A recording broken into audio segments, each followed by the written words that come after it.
जम्मू कश्मीर सरकार को करीबन 2 साल होने को हैं, मगर 3 जून 2026 को उमर अब्दुल्ला सरकार की एक अहम बैठक दच्छीगाम वाइल्ड लाइफ सेंचुरी श्रीनगर में होती है।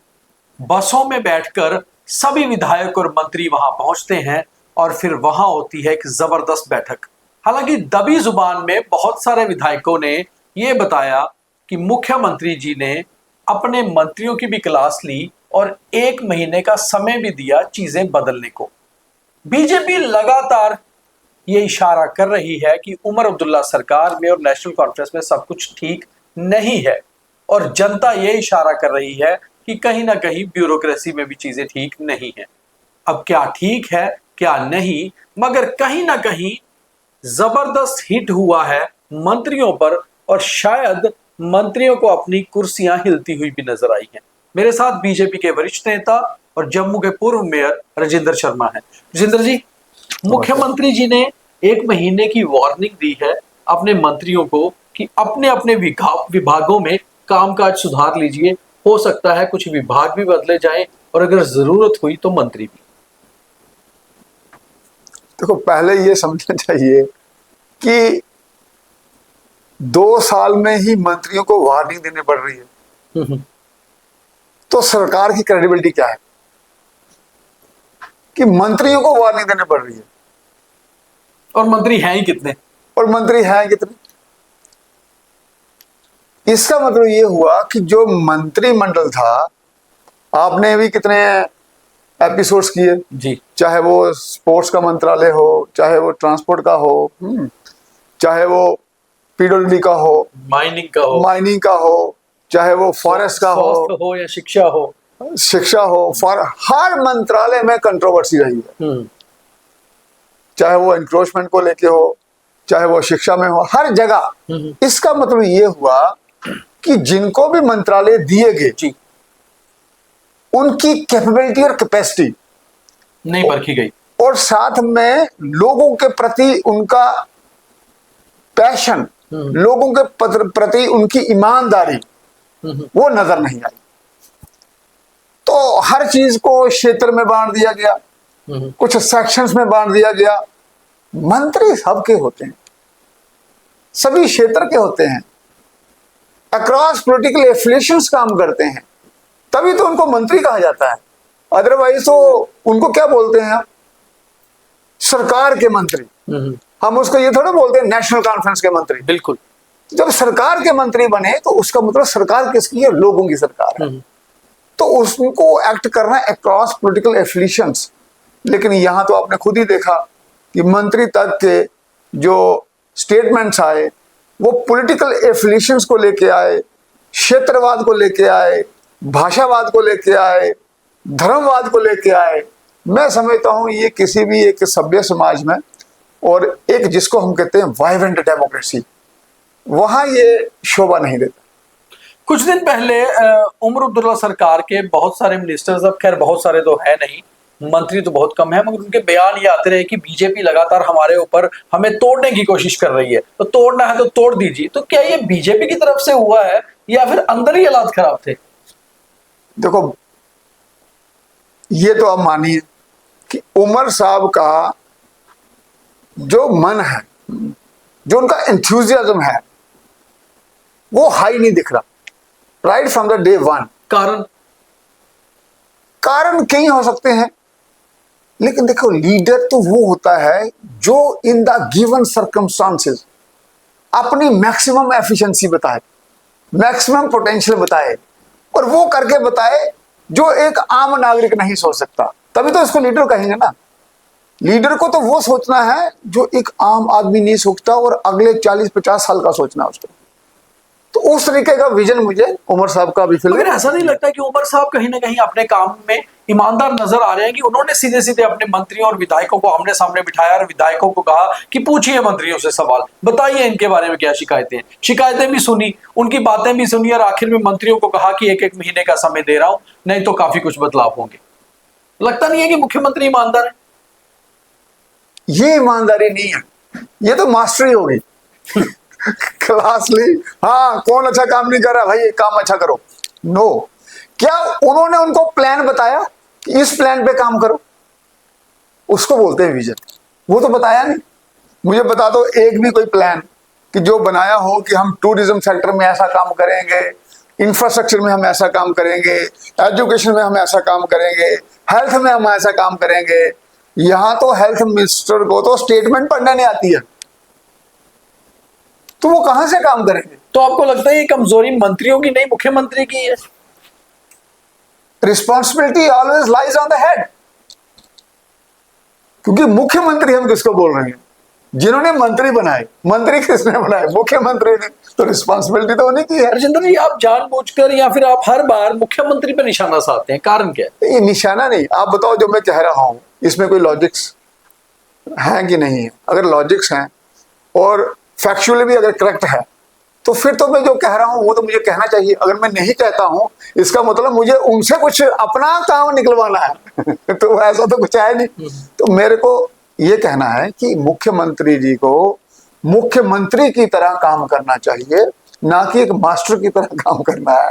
और दूसरा ये है कि उनको विजन आना चाहिए लोगों के सामने कि मेरा अगले 4 साल के लिए ये विजन है, टूरिज्म को लेकर मेरा, हेल्थ सेक्टर को लेके ये विजन है, एजुकेशन को लेके ये विजन है, इसके एम्प्लॉयमेंट के लिए मेरे लिए ये विजन है। और मैं जो रिसोर्सेज जनरेट करने वाला हूं आने वाले समय में, जिसका हमें बड़ा शॉर्टफॉल है, जैसे मैंने आपको पहले भी बताया था 39,000 करोड़, तो हमारे बजट में कहां से आएगा उसके बारे में कोई चर्चा नहीं हुई बजट में। जबकि हमने 1,13,000 करोड़ का बजट बनाया है, तो हमारे पास खुद का रसीद 31,000 करोड़ का और सेंटर ने हमें दिया 43,000 करोड़, उनको मिला के 74,000 करोड़ बना। तो ये 39,000 करोड़ हम कहां से लाएंगे? क्या 3 जून की बैठक का जो आउटकम आया, इससे ये बात साफ होती है कि उमर अब्दुल्ला सरकार कहीं ना कहीं बिल्कुल सही नहीं चल रही? टाइम पास हो रहा है, टाइम पास। तो लोगों ने तो इतनी उम्मीद के साथ सरकार बनवाई थी, तो टाइम पास के लिए तो किया नहीं था।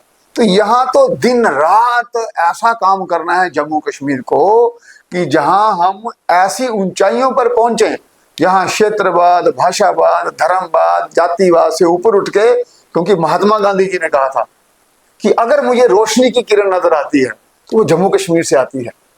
तो वो जो टार्च लेने का, आगे बढ़ने का जो काम है, अभी वो मुख्यमंत्री उमर जी का है वो। तो अगर उसमें वो फेल होते हैं तो फिर तो जनता का दुर्भाग्य। अंदर खाते से तो आवाजें ये भी निकलकर सामने आ रही हैं कि नेशनल कॉन्फ्रेंस के विधायकों ने जिस तरह से कटाक्ष किया अपने ही मंत्रियों पर, कहीं ना कहीं कुछ विधायक उनके आपके संपर्क में भी हैं। मैं इसमें नहीं जाऊंगा कौन किसके संपर्क में है कौन। मैं बात ये कह रहा हूं कि एक सरकार को सरकार की तरह काम करना चाहिए, उसका एक विजनरी एजेंडा होना चाहिए, उसका लोगों की उस पर होप होनी चाहिए। ये सब कुछ मिसिंग है, तो फिर सरकार है नहीं है एक बराबर हो गया। अच्छा, विधायकों की शिकायतें सिर्फ यहाँ नहीं रुक रही थी, वो भी बातें की उन्होंने ये भी कहा कि ब्यूरोक्रेसी भी उनकी नहीं सुनती है। तो आपको क्या लगता है कि ब्यूरोक्रेसी पर भी कमांड नहीं कर पा रहे मुख्यमंत्री? ब्यूरोक्रेसी पे भी कमांड नहीं कर पा रहे हैं, ये बात सत्य है। और उस कमांड के लिए उनको आउट ऑफ बॉक्स सोल्यूशन ढूंढने पड़ेंगे। अगर मैं ये कह दूं कि मुझे कोई मान नहीं रहा तो बात बनती नहीं है। Since you are a chief minister, you have to find out the solutions. तो वो पॉलिटिकल सिस्टम में बहुत से सोल्यूशन होते हैं, सिर्फ यही है कि कह देना सिर्फ बैठ के कि मेरे कोई मान नहीं रहा, that is not a solution, that is a problem. But as a मुख्यमंत्री he has to find out solution. उसमें बहुत से सोल्यूशन होते हैं। सभी अपने एमएलए को इकट्ठे करके कुछ भी किया जा सकता है। He know the politics much better than me. ऐसा तो नहीं है कि सारी ब्यूरोक्रेसी लेफ्टिनेंट गवर्नर साहब की सुनती है और मुख्यमंत्री साहब का कंट्रोल धीरे धीरे कम ही होता जा रहा है? सर, जब आप किसी को स्पेस दोगे तो दूसरा तो असर्ट करेगा। तो अगर आप स्पेस नहीं देते हैं, खुद असर्ट करते हैं, तो दूसरे की स्पेस कम होगी। अब ये तो मुख्यमंत्री जी को तय करना है कि मैंने किसको कितनी स्पेस देनी है।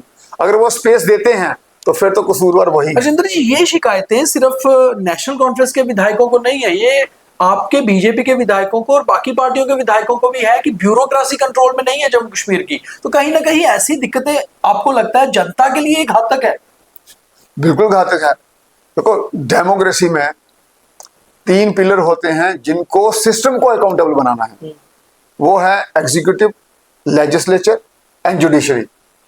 तो जब एग्जीक्यूटिव और लेजिस्लेचर फेल हो गए, लेजिस्लेचर हो गया असेंबली और एग्जीक्यूटिव हो गए सीएम, जब ये दोनों पिलर फेल हो जाएंगे तो लोग कहां जाएंगे? जुडिशरी के पास। तो वो लेंथी प्रोसेस, आखिरी होप है। तो फिर अगर जुडिशरी के पास ही जाना है तो फिर ये सरकार की सही बात है। इसमें एक और बड़ी इंपॉर्टेंट बात ये भी सामने आती है कि जिस तरह आपके बीजेपी के विधायक ने अभी हाल ही में श्रीनगर सेक्रेटरीट के अंदर जाके हंगामा किया कि ब्यूरोक्रेसी बात सुनने को तैयार नहीं, इतनी एरोगेंस है, तो ऐसी चीजें आपको लगता है कहीं ना कहीं हिट कर रही हैं? वाकई में हो रहा है ऐसा? तो बदकिस्मती से क्या हुआ, मैं बार बार आपको कहता हूं कि लीडरशिप को असर्टिव होने के लिए 4 चीजें चाहिए: पैशन, इंटीग्रिटी, एडमिनिस्ट्रेटिव स्किल्स और नॉलेज ऑफ सब्जेक्ट। हुआ क्या है, जिन लोगों ने चीजों को कंट्रोल करना है वहां कहीं ना कहीं चीजों की कमी आ रही है, तो वो असर्ट नहीं कर पा रहे। वहीं से प्रॉब्लम खड़ी हो रही है।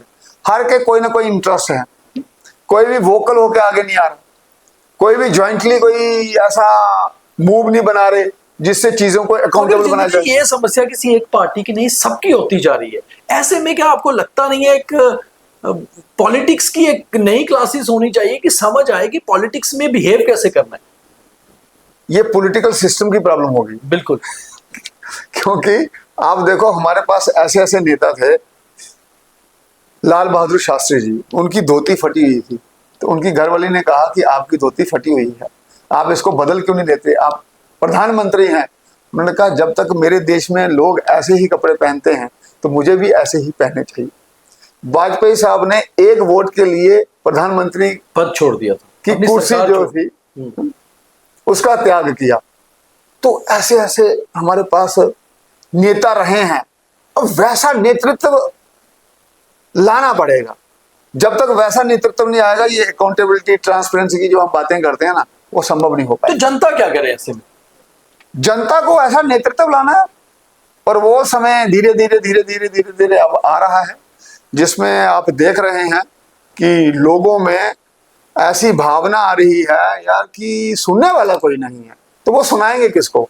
तो इसमें हमें नई चर्निंग होगी, लोगों की पॉलिटिकल ओरिएंटेशन होगी। अब वो चाहेंगे कि ऐसा नेतृत्व आए जो ट्रांसपेरेंट और अकाउंटेबल हो, समाज हित में सोचे और राष्ट्र हित में सोचें।